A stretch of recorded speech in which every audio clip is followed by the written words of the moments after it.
وہ بھی ناپاک ہو جاتے ہیں۔ اور یہاں کلام اللہ گواہی دے رہا ہے کہ نہیں، اگر سدھائے ہوئے جانور شکار کر کے لائیں تو وہ حلال ہیں تمہارے لیے۔ اب اس کی حدود و قیود کیا ہیں، یہ بھی آج پروگرام صدائے قرآن کا ناظرین کرام موضوع ہوگا ترجیحی بنیادوں پر۔ اور پھر کیا اگر کتا کوئی شکار کر کے لاتا ہے ہمارے لیے، اور جب ہم نے کتے کو بھیجا کہ اس چیز کا شکار کر کے لاؤ، اس جانور کا شکار کر کے لاؤ، اس کو جھپٹ کر لے کر آؤ، اور بھیجتے ہوئے ہم اللہ کا نام لے دیتے ہیں، کیونکہ شرط یہ ہے کہ شکاری جانور بھی جب شکار کرتا ہے تو اس پر بھی تم نے اللہ کا نام پکارنا ہے۔ اگر کتا جاتا ہے شکار کرنے کے لیے، ہم بسم اللہ اللہ اکبر کہہ کے اس کو بھیجتے ہیں، کیا اس سے حلال ہو جاتا ہے؟ یہ ہم پوچھیں گے آج اپنے فاضل مہمانوں سے جو پروگرام صدائے قرآن کی زینت ہیں۔ پھر ناظرین کرام اس کے بعد ارشاد ہے کہ چونکہ حلال چیزوں کا تذکرہ ہو رہا ہے تو اہل کتاب کا کھانا بھی تمہارے لیے حلال ہے، اہل کتاب کی خواتین تمہارے لیے حلال ہیں۔ وہ عورت جس کا تعلق دوسرے مذاہب میں سے ہے، الہامی مذاہب میں سے ہے، یہود و نصارہ میں سے ہے، عام طور پر ہم اہل کتاب انہی کو کہتے ہیں، تو ان کی خاتون سے، ان کی عورت سے ایک مومن مرد نکاح کر سکتا ہے۔ سوال پیدا ہوتا ہے کہ کیا مومنہ عورت بھی اہل کتاب کے مرد سے نکاح کر سکتی ہے؟ اگر نہیں تو کیوں نہیں؟ اس میں کیا حکمت ہے؟ یہ بھی آج پروگرام صدائے قرآن کا ناظرین کرام موضوع ہوگا۔ پھر یہ ہے کہ ان عورتوں سے جو کہ اہل کتاب کی عورتوں سے تم نکاح کرتے ہو، باقاعدہ مہر دینا ہے۔ یہ نہیں کہ تم آزاد چوری چھپے ان سے عشق لڑاتے رہو، شہوت رانی کرتے رہو یا آشنائیاں پالتے رہو، اس کی اجازت نہیں ہے۔ کرنا ہے تو باقاعدہ نکاح کرنا ہے اور علل اعلان کرنا ہے اور نکاح کی شرائط کے مطابق نکاح کرنا ہے۔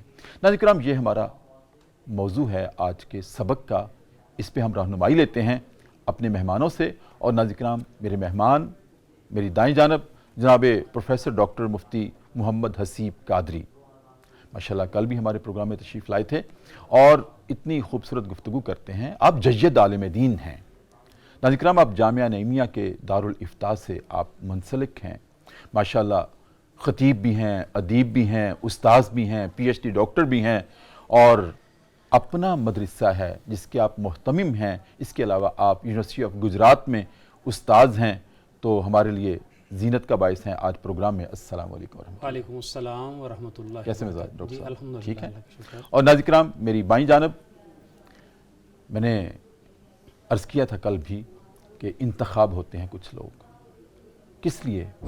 اپنے دین کی ترویج کے لیے۔ ناظرین کرام انہی منتخب لوگوں میں سے آج جو ہمارے مہمان ہیں اس میں بامسمہ ہیں، اپنے نام کے اعتبار سے بھی ماشاءاللہ انتخاب ہیں اور اللہ کی نگاہ میں بھی انتخاب ہیں۔ ماشاءاللہ آپ بھی عالم دین بھی ہیں، مفتی بھی ہیں، آپ استاذ بھی ہیں اور خطیب بھی ہیں، محقق بھی ہیں، مصنف بھی ہیں، بہت سارے محاسن کے مالک ہیں۔ جناب ڈاکٹر مفتی انتخاب احمد نوری، السلام علیکم ورحمۃ اللہ۔ وعلیکم السلام ورحمۃ اللہ وبرکاتہ۔ کیسے مزاج؟ الحمدللہ ٹھیک ہے خیر، آپ خیریت سے؟ ڈاکٹر صاحب، پروگرام کا مقدمہ آپ کے سامنے رکھا۔ الحمدللہ جیسے کہ آپ جانتے ہیں کہ اس پروگرام کو اللہ رب العزت نے پورے عالم میں وہ فضیلت عطا کی ہے کہ جس کو آپ جیسے عالم عطا کیے ہیں، اور آپ جیسے عالم جب نور کی علم کی روشنی پھیلاتے ہیں، علم کا نور پھیلاتے ہیں، تو سارا عالم منور ہوتا ہے اس میں سے۔ ڈاکٹر صاحب دوسری فضیلت اس پروگرام کی یہ ہے کہ جیسے آپ جانتے ہیں کہ میڈیا کی دنیا میں کوئی ایسا پروگرام نہیں ہے کہ جو الحمد سے شروع ہو، سبکن ہر آیت سے صدائے قرآن دے رہا ہو۔ جی الحمدللہ۔ اور آج الحمدللہ ہم پہنچے ہیں سورہ مائدہ کی آیت نمبر 4 اور 5 میں۔ یہاں ڈاکٹر صاحب میں نے مقدمے میں جیسے عرض کیا ہے کہ اللہ رب العزت نے ارشاد فرمایا، کل کے پروگرام میں ان چیزوں کا تذکرہ تھا جو حرام کی گئی تھیں، آج ان کا تذکرہ ہے جو حلال کی گئی ہیں، لیکن شرط یہ رکھی مطلقاً کہ طیبات ہوں۔